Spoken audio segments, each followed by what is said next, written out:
Никога не съм бил от хората, които вярват на такива истории. Даже винаги съм се дразнил, когато някой започне с «Това наистина ми се случи». Обикновенно точно тогава знаеш, че следва някаква измислица. Само че това, което ми се случи в онзи хотел, още не мога да си го обясня. Преди 2 години работех като търговски представител.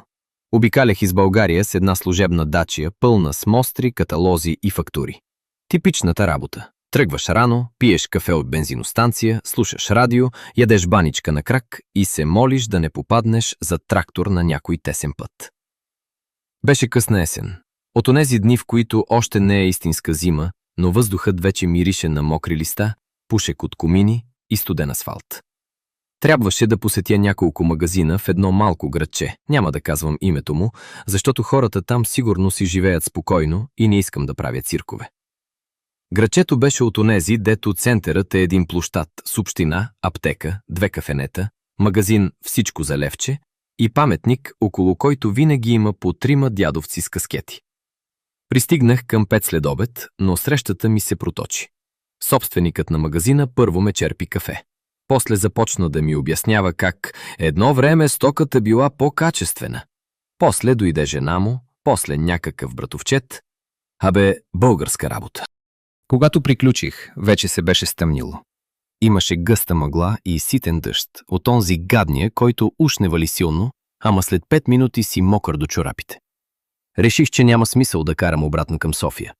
Пътищата около такива градчета вечер са тъмни. Завой, дупки, кучета изскачат от нищото. Не ми се рискуваше. Попитах в магазина дали има хотел наблизо. Собственикът не погледна малко странно. Има един, каза. На центъра. Старичък е, ама става за една нощ.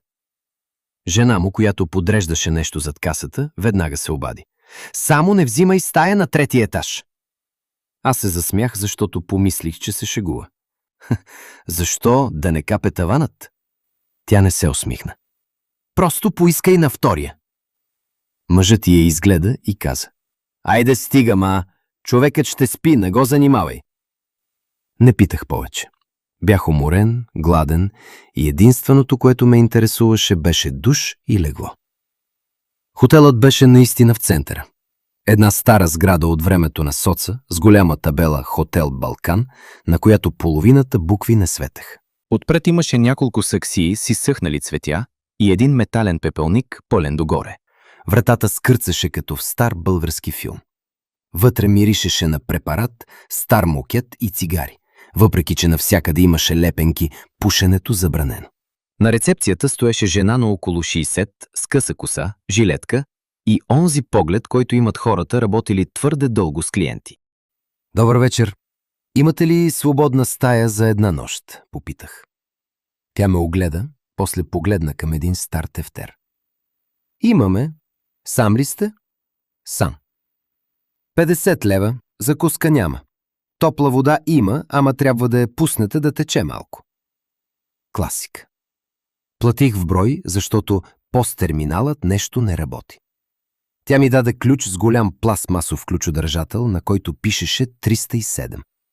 Веднага се сетих за жената от магазина. Нямате ли стая на 2-ия етаж? Рецепционистката спря за секунда. Не много, но достатъчно, за да го забележа. На 2-ия са заети. А на 1-я?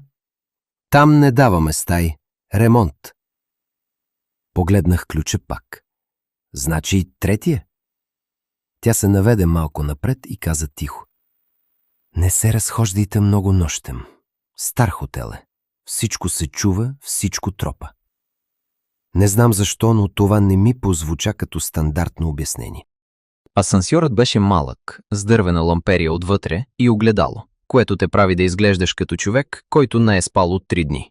Натиснах 3. Докато се качвах, лампата вътре премигна 2 пъти. Нищо особено, но точно в такива стари сгради всеки дребен звук ти влиза под кожата. Коридорът на 3-я етаж беше дълъг и тесен. Мокетът беше тъмно-червен, стените жълтеникави, а по тях висяха евтини картини с морски пейзажи. Нали знаете, от онези с лодка, залез и чайки, които ги има във всяка стара къща за гости. Стая 307 беше в края на коридора. Влязох. Нищо страшно. Малка стая, две легла с кафяви одеяла, гардероб с огледало, стар телевизор, нощно шкафче и баня с душ, който пръскаше повече встрани, отколкото надолу. Оставих си сака, изкъпах се и слязох да потърся нещо за ядене. На центъра имаше само една механа, която работеше.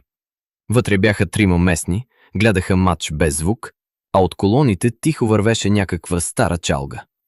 Поръчах си пилешка супа, пържени картофи с сирене и шопска салата, защото това е менюто за оцеляване във всяко малко градче. Към 10 се върнах в хотела. Рецепционистката я нямаше. На бюрото имаше само малък звънец и телевизорче, което работеше без звук. Качих се сам. Още когато излязох от асансьора, усетих, че нещо е различно. Коридорът беше по-студен, отколкото преди. Не леко хладно, а все едно някой беше оставил прозорец отворен посред ноември. Само че прозорци в коридора нямаше. Тръгнах към стаята си и тогава чух звук. Тихо почукване. 3 пъти. Не беше силно.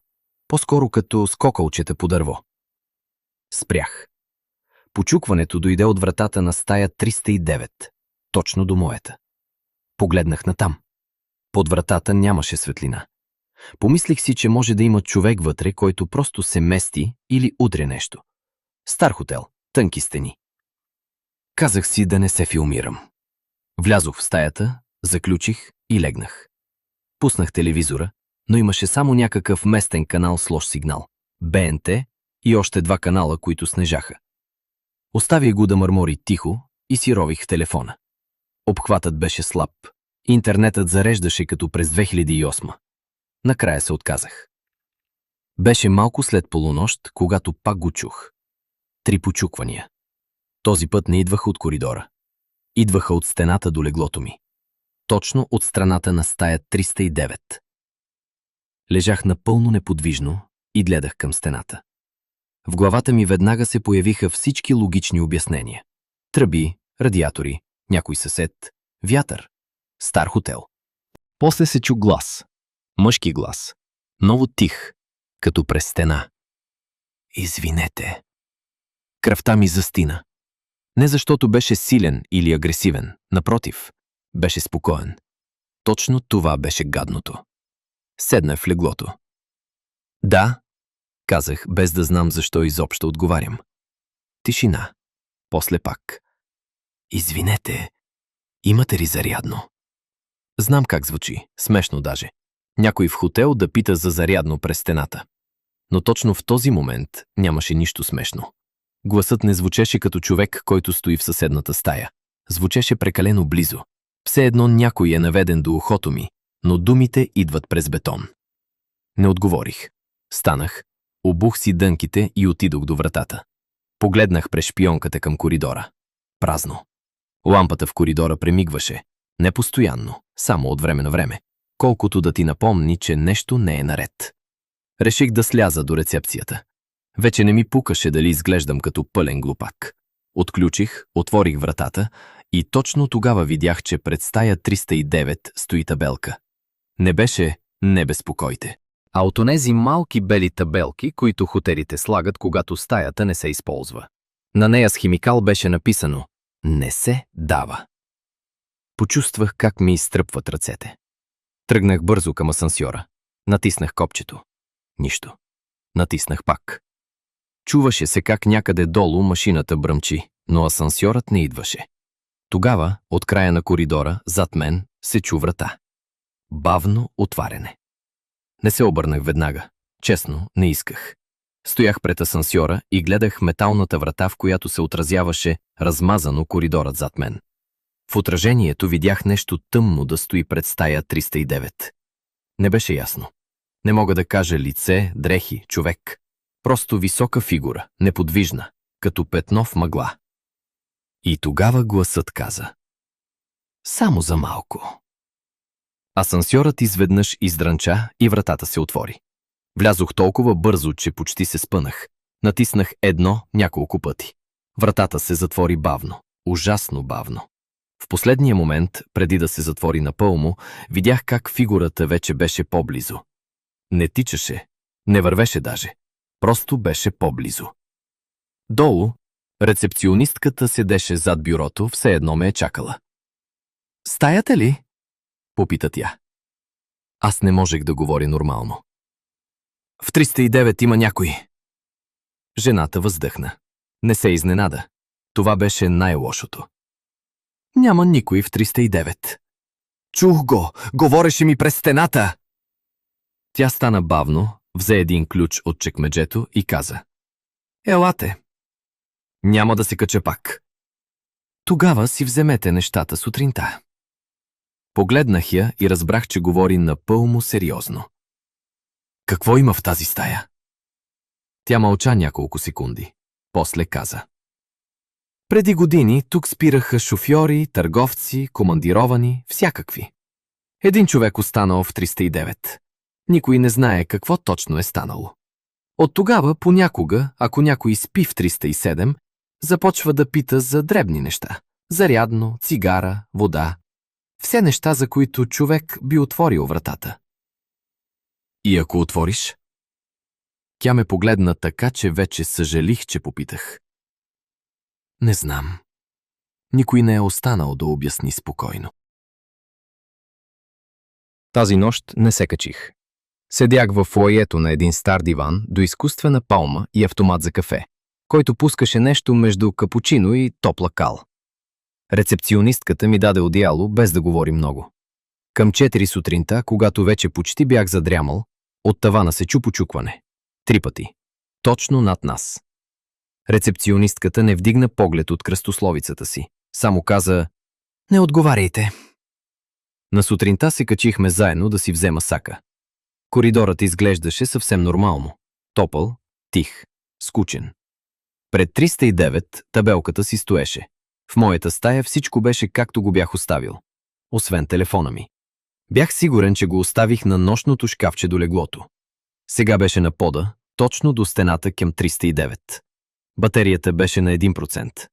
А на екрана имаше отворено приложение за бележки. В него беше написано само едно изречение. «Имаш ли зарядно?» Не казах нищо. Взех си сака, слязох, върнах ключа и си тръгнах.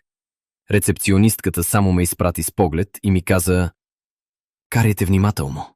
Мъглата тук лъже». От тогава, когато пътувам по работа, винаги гледам къде спя. Чета ревюта, звъня предварително, питам на кой етаж е стаята. Колегите ми се смеят, че съм станал претенциозен. Не съм. Просто има хотели, в които не си сам, дори когато си платил единична стая.